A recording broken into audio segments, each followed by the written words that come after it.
Hi, everyone. This is Gary Berman, host of the Cyber Hero Adventure Show. And today we have a very, very special guest, Richard Stiennon. He's the author and founder of IT Harvest. They're the leading cybersecurity analyst firm. And we're going to talk about all things cybersecurity. So welcome. Thank you very much, Gary. It's so good to be here. And one of the amazing things about the cybersecurity community is how fast things are changing. And, as soon as you think you understand one aspect of it, it changes to something else. And I am very excited to listen and learn about your view of the current state of the cybersecurity ecosystem. I don't even know, how do you answer that question? Yeah, just with some data points. Last year, there was $16.1 billion invested in cybersecurity companies, and that is up a whopping 60% from the year before. So that Wow. indicates we're out of the recession that was caused by Peter Thiel and Silicon Valley Bank going under. That just curtailed all investments for everybody.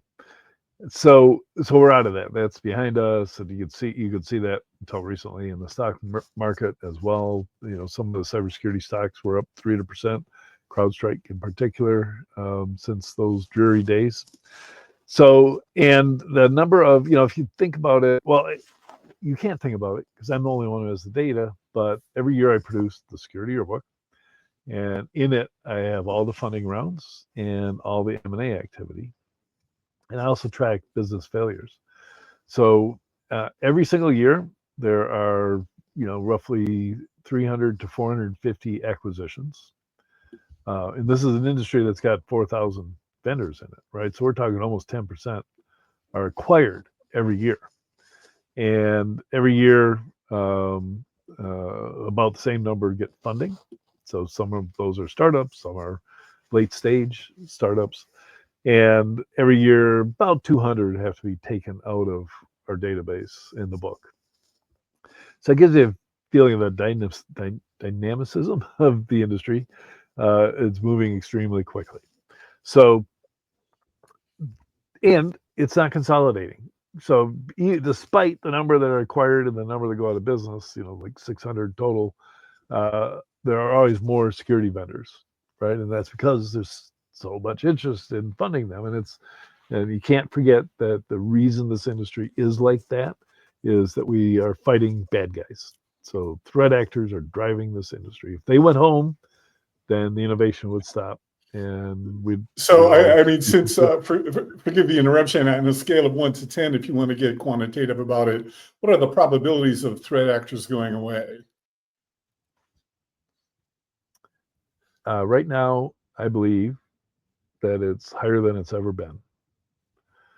Don't forget who the threat actors are, right? The real bad ones, right? They are North Korea and Iran and Russia, pretty much. And if Russia in particular, but the rest of them as well, experience a regime change, no matter who the new regime is, even if it's just a replacement oligarch stepping in, they will curtail the activity of their cyber criminal classes. And so we'll see a reduction in attacks as soon as that happens. Now, so I think the odds of that are pretty good, right? You got a country that's had 800,000 casualties in a war. Last time, when the Soviet Union had, I think they only had 50,000 casualties in Afghanistan. That caused the Soviet Union to collapse, and a regime change that led to the current regime. So first time in history we could see some activity on the law enforcement side that will actually curtail the problem. I was actually, being a little bit lighthearted, and you, as an analyst, had a great answer. So, that's why our audience should learn more about your data sources and your database. I'll pop up here so people can see it again. that you have two different ways to interact with your data, the analyst dashboard and the one more for consumers. Why don't you tell us a little bit about this, and I'll just show people, and you can explain a little bit about what we're looking at. Cool. Really good job there. So the we showed you the security yearbook, which has a directory of all the vendors in the back. And for years, I maintained a massive spreadsheet on Google Sheets with all that data in it, including headcount every month. And then we converted that into this app, the dashboard. And it's meant for people who research the cybersecurity industry. If you had a hypothesis, you could either validate it or disprove it with our data. You can answer questions like, how many application security vendors are in California that started in the last 4 years? There's no way you could use Google to ever answer that question, right? You can't find the number of security vendors in California with Google. You can't even find that with large language models today. Someday, soon, you may be able to. We put it all in one place, easy dashboard to explore and get the answers to your questions, find companies, find out who their investors are. We've got a total database of all the investments in cybersecurity and all the investors in cybersecurity. So super, super cool. And on top of that, we added all of the products. So if you think about it, we are the only ones in the entire world that have a list of all the cybersecurity vendors in a usable format. And we can use that list and the websites of the vendors to find and extract, categorize all of their products. So now you've got a searchable database of all cybersecurity products. You have a problem or a need, you can find all the solutions, right? So there are 54 hardware security modules available for purchase on the market. That's something that's, you probably, if you haven't heard me talk before, that's the first time you've ever heard that number. Now, mind you might not have asked in the past, but you would have assumed, well, there's one or two, I'll just buy from the big guys. But maybe you want to buy from the new guy, and maybe you want to buy from the guy who's figured out how to virtualize hardware security modules. So that's where we are at when we decided to launch the other part that you showed on our homepage, which is HarvestIQ.ai. And so while the dashboard, is kind of the basis of a data-driven industry analyst firm, HarvestIQ.ai is a assistant to help you. By the way, sorry about that. My audience knows I'm terrible at technology, which is pretty ironic, wouldn't you say? You're great at it. Come on, that's crazy. You do the most, live action stuff I've ever seen in a presentation. Okay. So you just go to it-harvest.com and then you can get to HarvestIQ.ai. And that is our first exploration of an AI assistant to help you make decisions about products, companies. Basically, think of it as ChatGPT, or closer, it's actually Claude from Anthropic. Using Claude from Anthropic that happens to be informed with all of our data on all the vendors and all the products. So if you ask Claude directly how many vendors are in Canada, even if you're using the deep research models that are out there, it'll come up with 40, and yet there are 148. Wow. And it's just a different way. We collect data all the time, and as soon as we find a company, we add it to our database and we track it after that. And you just can't Google that stuff, right? If somebody is like us that has that, they don't put it out there because they want to monetize it in some way. So the AI is an assistant. It's the first version of where we're heading with this concept of basically a virtual security architect. So think of it as an AI agent that knows everything about the industry and about every single product and knows all the features. You can align any product with Mitre Att&ck or NIST CSF 2.0. Well, I wanted to ask you about that. I Yeah. just want to get a drink of water. I don't know if you need it or not, I but just need to clear my throat. Yeah, I'm fine. Yeah. that's okay. But so one of the things I remember last time we spoke that I thought was super cool is that in addition to the sort of first and even second level of information, you go much deeper by looking at the actual products that the vendors offer. And if I'm not mistaken, you have a way to map it to the Mitre Att&ck Framework. Correct. Yeah, and it's awesome and it's accurate. And of course, you can do the reverse lookup. You can say, I'm interested in this control in the Mitre Att&ck Framework. Show me all the vendors that have products. Show me all the products that address that control. And is there an array? I mean, do you? Yeah. I guess Yeah. are you agnostic, or or is it arrayed, or how does in terms So of we do it. efficacy or anything like that? No, there's no judgment about its Okay. efficacy. Yeah. So it's Yeah. just based on features and capabilities that are claimed by the vendor. Yeah. But it gives you a starting point.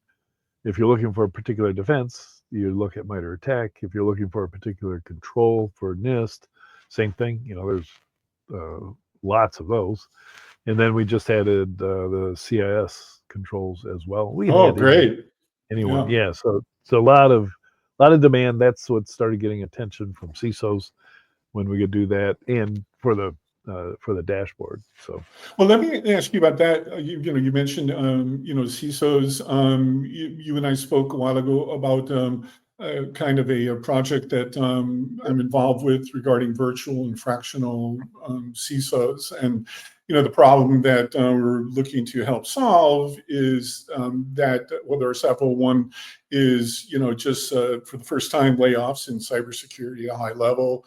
Risk associated with sanctions, SEC, that kind of stuff, and maybe people don't need full-time CISOs, especially mid-market or SMBs. sure. What's your current assessment of the vCISO kind of ecosystem? And I'm asking that on a personal and a professional, basis. Yeah, you were early because it's growing rapidly, and there are a bunch of consortiums now. Former CISOs getting together and joining and offering their services as virtual CISOs, which is a great trend. Exciting to me because it really helps if you had the hands-on experience as a CISO.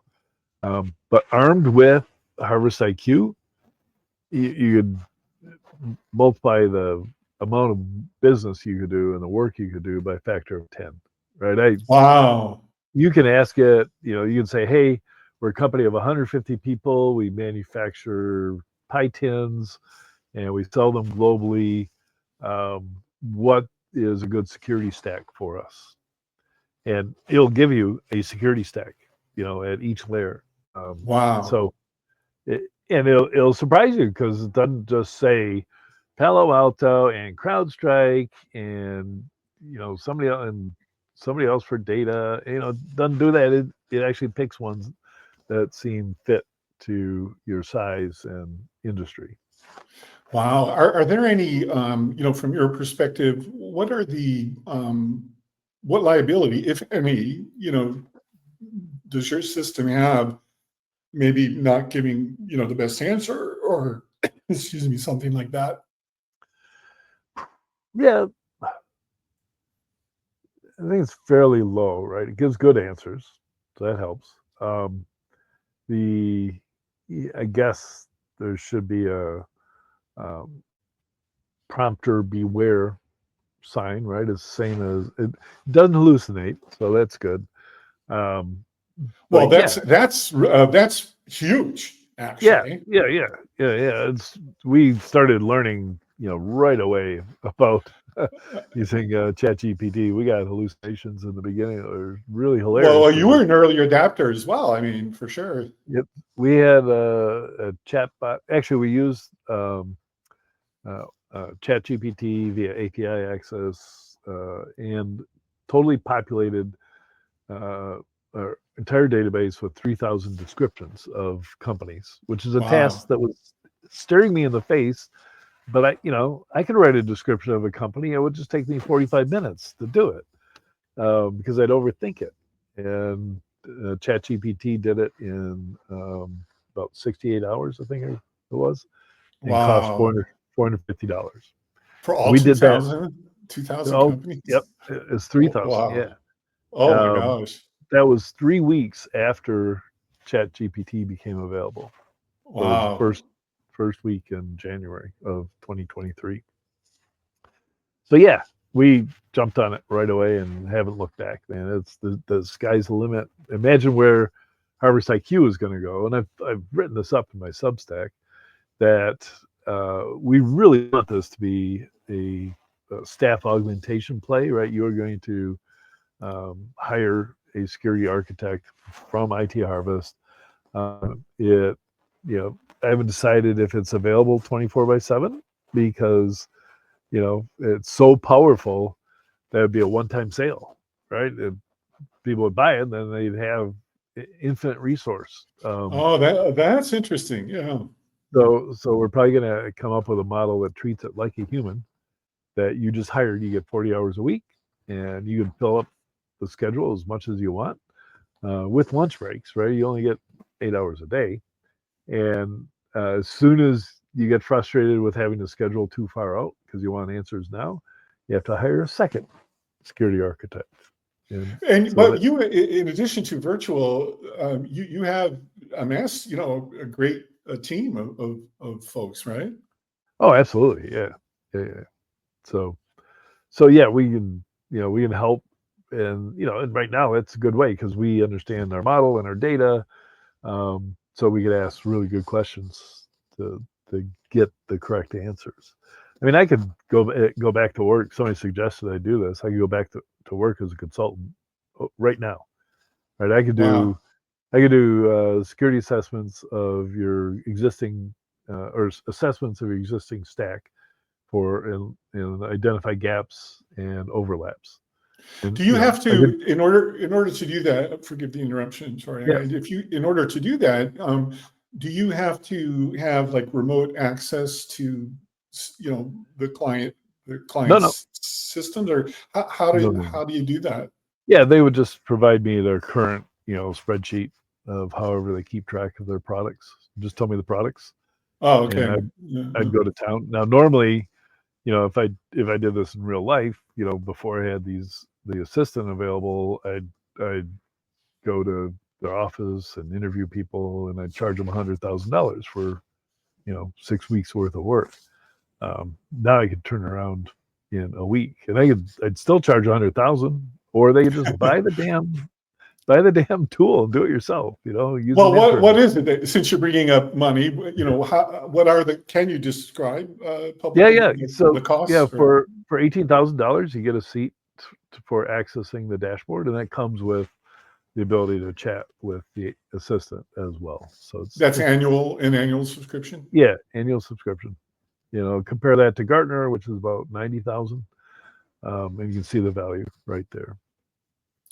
I mean, so you mentioned Gartner and maybe other companies without getting into anything confidential. It seems to me as kind of I do have one badge that said I was an analyst. I got invited to the Consumer Electronics Show in Vegas, and I'm an analyst. So I don't even know what that is, but so here's my little analyst question. It I seems to wrote a I me, wrote a book about it that will help you understand. It's called Curmudgeon: How to really. Be an Analyst. Yep.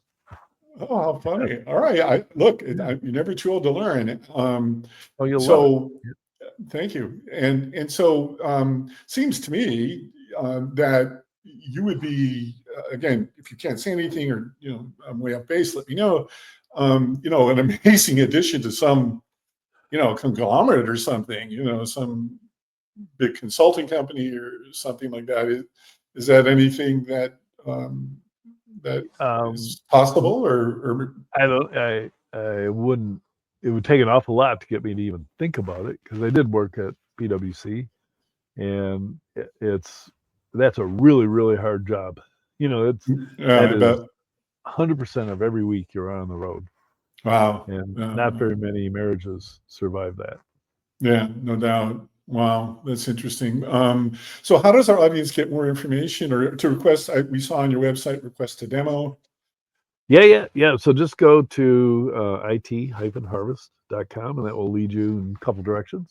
From the dashboard website, you can request a demo, or from IT Harvest, you can. And definitely play around with Harvest IQ because it's free. You get 10 questions for free.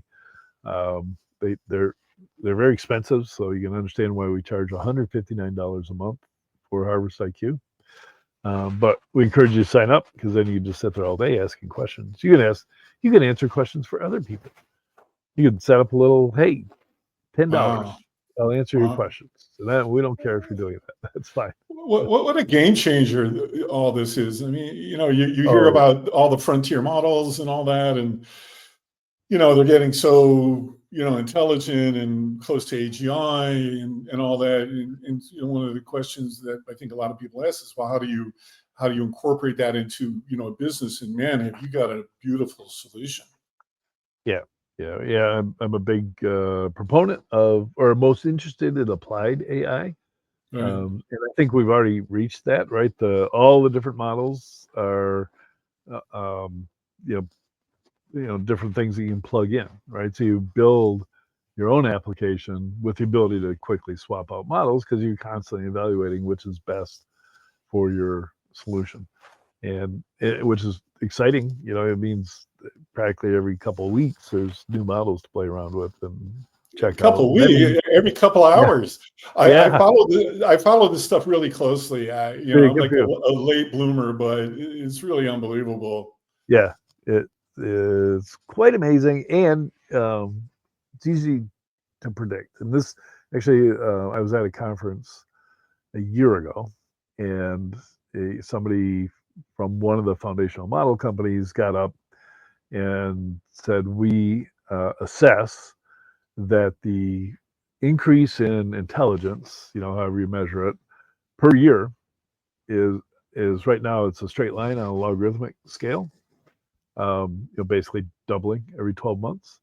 They were confident, almost 100%, that line would continue for 3 years.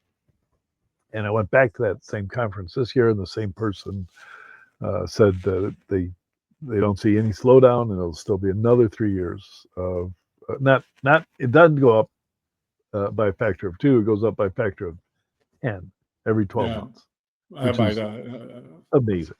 And the cool thing is it'll go up by a factor of 10, and the price will drop 98%, right? So it's all of a sudden Well, since I mean, this is tangential to what you're saying, but I think our audience, of course, is interested in this. When you hear folks, especially the research folks in AI, talk about the curves.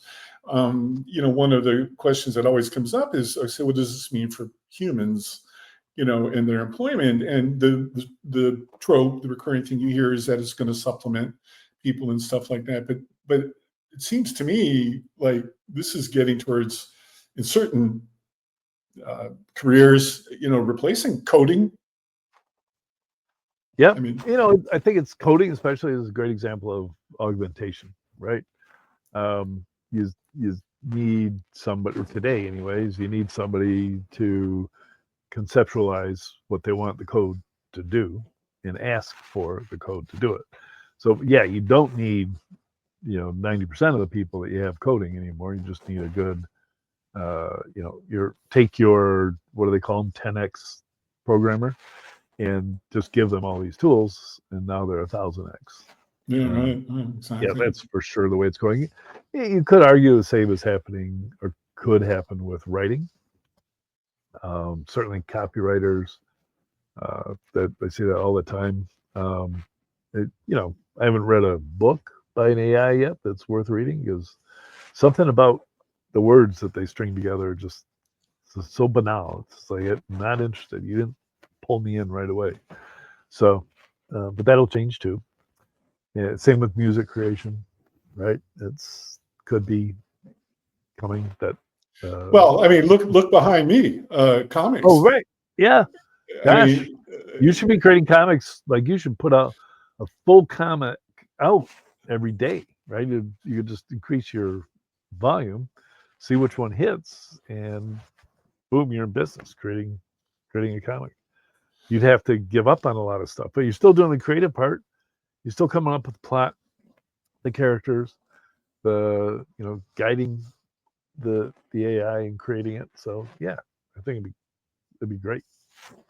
Well, I could listen and learn from you all day. And Richard, thanks so much for who you are, for what you do, and most importantly, why you do it. And to our audience, stay tuned for more from the Cyber Hero Adventure Show. Thanks, Gary.